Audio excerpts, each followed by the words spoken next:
Hi, everybody. 5:30 on this Monday. By the way, the high today, pretty nice day, right? We had early clouds, some early kind of traces of rain up around McMinnville or Yamhill County, Cowlitz, Longview. There was some H-bow rain up in Clatsop County. That cloud band then cleared early in the morning. We got some sun. Then, of course, cloudiness started to increase a little bit later in the day. But altogether, 49 for high, 38 for low. That's 2 degrees above average. So our mild January, which is running 3 full degrees above normal so far, continued. This is the update that talks about the changing weather patterns starting this weekend. So February cold, it's a Monday update. So let's get you right to it. For starters, every single outlook that I am aware of, all of the individual models, and certainly NOAA, the National Weather Service, all projecting colder than normal temperatures for the month of February. And most of them, not all of them, but most of them project a good chance of above normal precipitation. So this is the 8 to 14 day outlook, which is the back end of January, starting the 29th and going through February 4th. So that would be this weekend into the Monday through Friday or so of next week.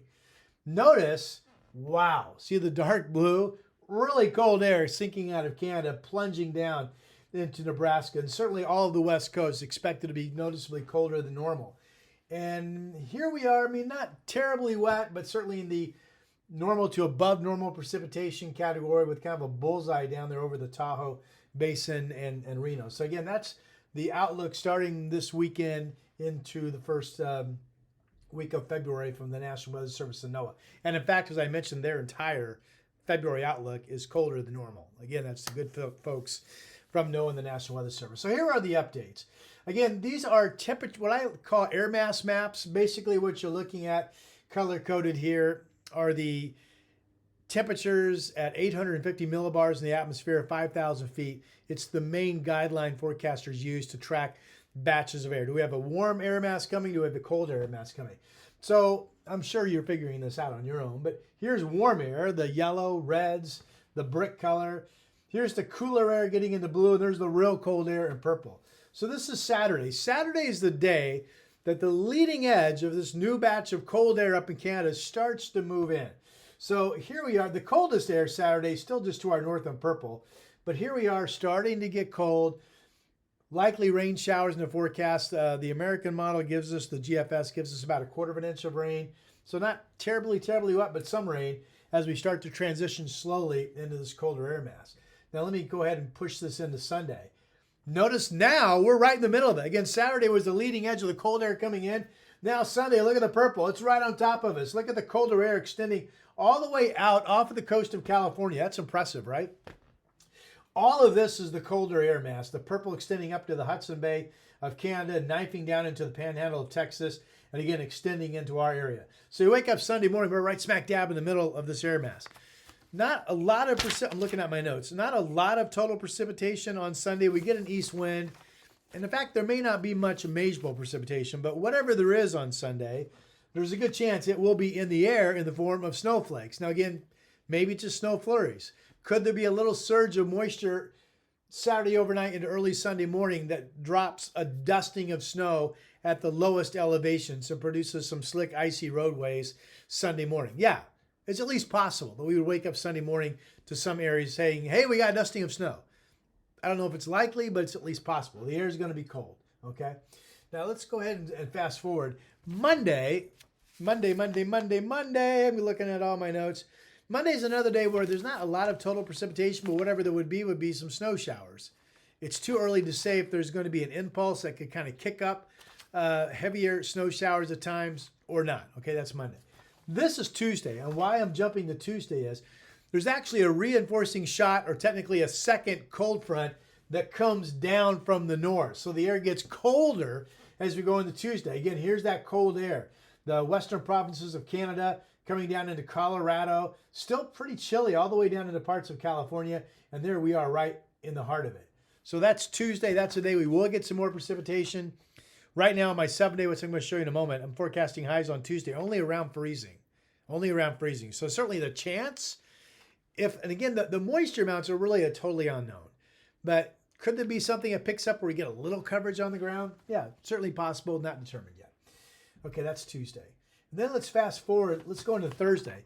I like this map just because it looks so cold, right? Here's that cold Arctic air mass on Thursday. Really now centered all the way down to Oklahoma and the Texas Panhandle. Absolutely in purple, blanketing with Arctic air, Oregon into Washington. So get this. Yeah, the dew points on starting Tuesday into Wednesday and into Thursday are in the teens, and they could even be closer to 10 degrees Thursday morning.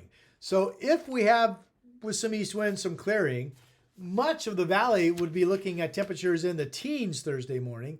Certainly downtown Portland could potentially be right about 20 degrees. Again, will there be moisture? That's the big unknown. I'm looking at it and not seeing anything overly impressive right now, other than maybe that could be a little bit and that could be a little bit. But boy, that's Thursday. So that is the first few days of February, obviously being very, very cold. Let me close with my current 7-day, which only goes into the Monday of next week. But all right, so overnight tonight, kind of partly cloudy out there. That will lead to some fog. Tomorrow morning, some frosty conditions in spots.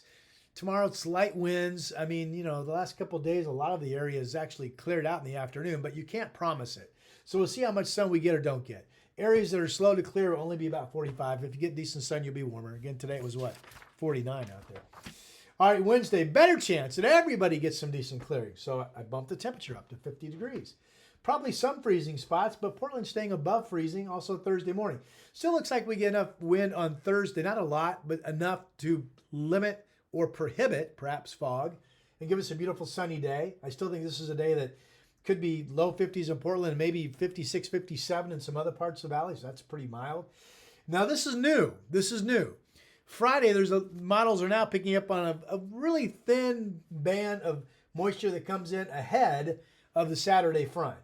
Not a guarantee that we would see precipitation. If we do, not a guarantee it would be more than a trace. But certainly we're now watching a shower chance of something, if you will, on Friday. Saturday, now we're cooking. Now here comes that first front. Rain showers pick up. Could be a quarter of an inch, 39 to 46. Now we're behind the front. Sunday, we have temperatures in the 30s most of the day. This is a chilly day, a cold breeze too.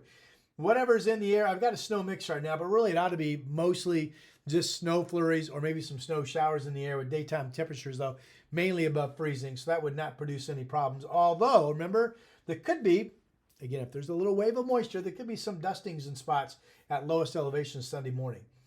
And then Monday, now we're still getting colder and colder. Low 26, high 36. Doesn't look like much of anything measurable. Generally a partly cloudy sky day that could have some flurries blowing around. So that is your update. Boy, I went almost 8 minutes. We should slowly over the next couple of days. I mean, today's only Monday, right? So I would think by maybe Wednesday afternoon, we'll start to get a better chance. Probably not tomorrow, but by Wednesday afternoon, start to get a better chance on, hey, that could be enough moisture to produce some accumulating snow. And that would be some problems. And certainly then that chance of me having a better idea gets better Thursday. And of course, going into the weekend, Lord help me if I don't know what's going on by then. If you like these videos, make sure you hit subscribe. That really helps me out. Also, that YouTube will send you alerts to when I post these videos. You know how it works. Please tell your friends. My weather site for day-to-day updates, portlandweather.com. Also, my Mount Hood page has great travel cameras for the Cascade Passes. And also there are travel cameras for the Coast Range for next week if you're going to be doing some driving over the high country. I'll talk to you soon.